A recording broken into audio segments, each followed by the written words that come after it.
called Sentong Asadu Musisi, Chairman, Regional Heavy Truck Drivers Association. But I would like to send this message to our dear government. According to how these people in Sudan, they are handling us and they are killing us every day and every time. They have to put some policies which favors us.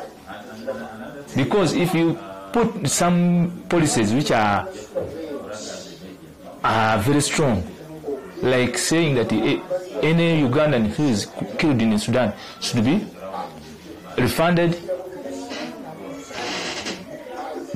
both in his family and whatever what they have destroyed should be recovered. For me, I have lost everything because my truck, as per now, it is valued into like 200 million Uganda shillings, but as per now, I have nothing, all in vain.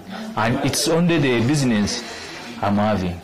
On the day when we are shot, we are about 6 and 5 trucks, but all my comrades were killed. It's only me who survived, but all the trucks were set on fire.